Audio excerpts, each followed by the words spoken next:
কম, আরো জোরে বাড়াইতে হবে না, কারণ আপনাদের দিকে আপনার বাবা মা থাকে, সমাজ থাকে, দেশ থাকে। একটা ভালো ছাত্র, ভালো নাগরিক একটা দেশের জন্য অত্যন্ত জরুরি। আলহামদুলিল্লাহ, আমি এরকম একটা জন্য আমাদের প্রতি দোয়া রইল। আপনারাও আমাদের প্রতি আমাদের সকলের জন্য দোয়া করবেন এবং দোয়া করি এই মাদ্রাসা উত্তরোত্তর সাফল্য অর্জন করবে। ধন্যবাদ। আসসালামু আলাইকুম। আলহামদুলিল্লাহ, আমাদের মেহমানগণ আপনাদের অত্যন্ত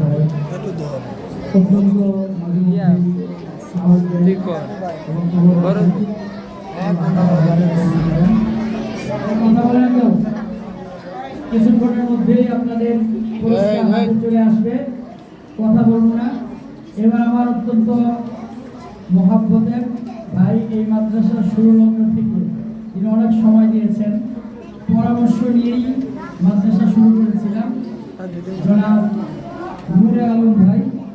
এবার তার জবান থেকে সংক্ষিপ্ত একটি কথা শুনবো ইনশাআল্লাহ।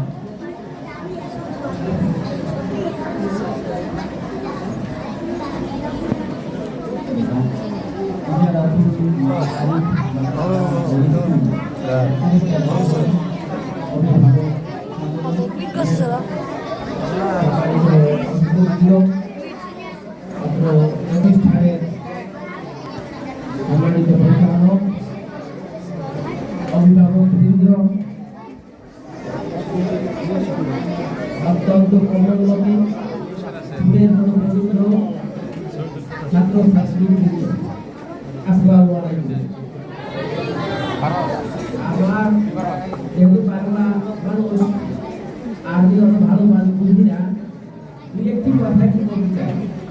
সেটা হলো, আমাদের এখানে তিনটা ভাগ। একটা ভাগ হলো প্রতিষ্ঠান মাদ্রাসা, একটা ভাগ হলো ছাত্র, আর একটা ভাগ হলো অভিভাবক। এই তিনটি সমন্বয় যদি হয়, তাহলে তাদের ছাত্র আল্লাহর রহমতে হাফেজ হবে না। যদি এটা তিনটা সমন্বয় যথাযথভাবে না হয়, তাহলে তাদের ছাত্র ভালো করে সেটা আশা করা খুব মুশকিল হবে। সমন্বয়টা কিভাবে হবে? সেটা হলো, প্রত্যেক অভিভাবক চান অল্প সময়ের মধ্যেই তার এই সুন্দর পবিত্র ফুলের মতো সন্তান হাফেজ হয়ে উঠবে। সেটা যদি করতে হয়, তাহলে এই মাদ্রাসা থেকে যে সমস্ত নিয়ম কানুন এবং যে ধরনের পরামর্শ দেওয়া হয়, সেটা অবশ্যই ফলো করতে হবে, মানতে হবে। যদি আপনারা সেটা মানতে না পারেন, তাহলে সেখানে ব্যত্যয় ঘটবে, আপনার ছেলে হাফেজ হয়ে বের হওয়া মুশকিল হয়ে পড়বে। এটাই হলো আমার সাধারণ জ্ঞান। আর একটা জিনিস আমরা চিন্তা করতেছি, সবাই করছেন, যে আমাদের এই যে সুন্দর সুন্দর ফলগুলো এখানে আছে, এদেরকে পোকায় ধরে।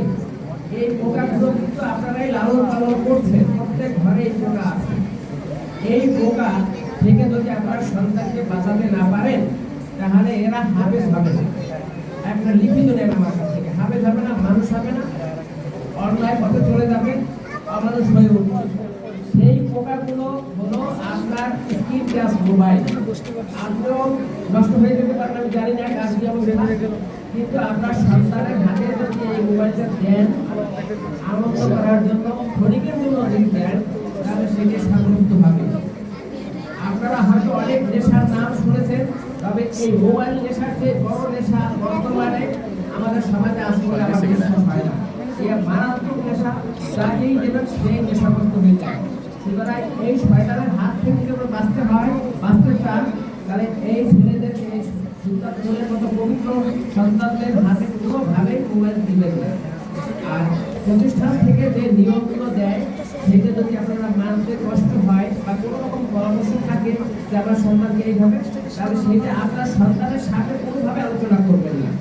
আর একটা জিনিস ভুলে গেলে চলবে না, শিক্ষকদের মূল্য টাকায় পরিশোধ হয় না। উস্তাদের মূল্য টাকায় কখনো পরিশোধ হয় না, হতে পারে না। এদের মূল্য অনেক অনেক বেশি, কিন্তু আমাদের সমাজে এদের মূল্য সবার চেয়ে কম। এই যে অবমূল্যায়ন আমরা করি, আজকে সমাজের দিকে তাকান, আপনার মাদ্রাসার ছাত্র বাদ দেন, আরো তো মানুষ সমাজ আছে, সেই সমাজের দিকে যদি তাকান তাহলে দেখবেন অমানুষ কিভাবে হয়ে বেড়ে গেছে। অমানুষের সংখ্যা, একটা ছেলে পাশ দিয়ে হেঁটে যাবে, দেখবেন একটা সালাম দেওয়ানো মনে করে না, একটা আলাপ করানো কিছু মনে করে না। তাদের মুখে গুলি শুনলে মাথা খারাপ হয়ে যাওয়ার কথা। তাদের গালি ছাড়া কার বন্ধুকে ডাক দেয় না, বন্ধুকে ডাক দেয় এমন একটা অবশ্যক ভাষায়, সেটা আমি উচ্চারণ করতে পারি না, এরকম একটা ভাষায় তার বন্ধুকে ডাক দেয়। তো সুতরাং আপনারা সুন্দর একটি জায়গায় আপনার সন্তানকে নিয়ে আসছেন, এদেরকে সত্যবাদী করে তুলবেন, এদেরকে আদর্শ মানুষ করে তুলবেন এবং হাফেজ হবে ইনশাআল্লাহ। আমি নির্দ্বিধায় বলতে পারি, কারণ আমি এই হাফেজ সাহেবকে চিনি ভালো করে। আমার থাকে ওনার আজকে প্রায় 20 বছর পরিচয়। উনি এই কালো চুল নিয়ে আসছে, আমিও কালো চুল আমার ছিল, আমার কালো দাড়ি ছিল। আমার সেই লোক আজকে বুড়ো হয়ে গেছে, আমিও বুড়ো হয়ে গেছি, ওনাকে আমি খুব ভালো করে চিনি। প্রতিষ্ঠানে আমি বিশ্বাস করি, যদি আপনি মনে প্রাণে আপনার ছবি দিতে পারেন, উনি ইনশাআল্লাহ উনি তাদেরকে হাফেজ বানাইতে পারবেন। এই বিশ্বাস আমি রাখি, মনে প্রাণে রাখি, আপনারাও রাখেন। যদি রাখেন তাহলে সেইভাবে করবেন। ওনার যে নিয়মগুলো আপনাদেরকে দিয়ে, সেই নিয়মগুলো আপনারা অবশ্যই মেনে চলবেন। শিশুদের কোনো দায় দায়িত্ব এখানে নাই, ওদেরকে পড়াইলে করবে, না পড়াইলে না করবে। আপনারা যেভাবে প্রতিপালন করবেন সেভাবে করবেন। আর শিক্ষকদের প্রতি আমার আবেদন থাকবে, বর্তমান যে সমাজ যে অবস্থা, অত্যন্ত কঠিন একটি সময় আমরা অতিবাহিত করছি। আপনারা চেষ্টা করবেন এদেরকে হাফেজ তো বানাবেন, সাথে সাথে মানুষ, প্রত্যেকটি মানুষ হয়ে গড়ে ওঠে, সেদিকে নৈতিক দিকে অত্যন্ত ভাবে আপনারা লক্ষ্য করবেন।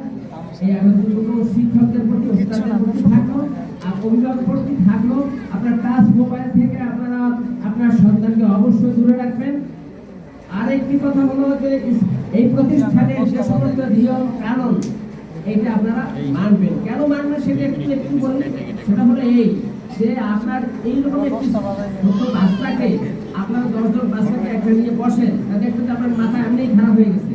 তো স্বাভাবিক কারণে এদেরকে লালন পালন করে, নার্সারি করে, সুন্দর করে মানুষ করা অত্যন্ত দুরূহ এবং কঠিন কাজ।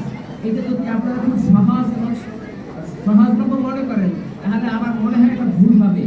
সেই জন্য আপনারা যাদেরকে এই নার্সারি করার জন্য দিচ্ছেন, তারা হয়তো রাগ হয়ে দুটা ধমক দিতে পারে, আপনার ছেলেকে হয়তো একটা ব্যথাঘাত করতে পারে, তাতে আপনার ছেলে মরে যাবে না। তারা এখানে মারার জন্য এখানে বসে নাই, নিশ্চয়ই এটা আপনাদেরকে বুঝতে হবে এবং মানতে হবে। আমি আর বেশি কিছু বলবো না, সবাই মিলে দোয়ার সময় হয়ে গেছে। সবাইকে আসসালামু আলাইকুম বলে আমার বক্তব্য এখানে শেষ করছি। আসসালামু আলাইকুম। তো আল্লাহ তাআলা আমাদের সবাইকে কবুল করেন।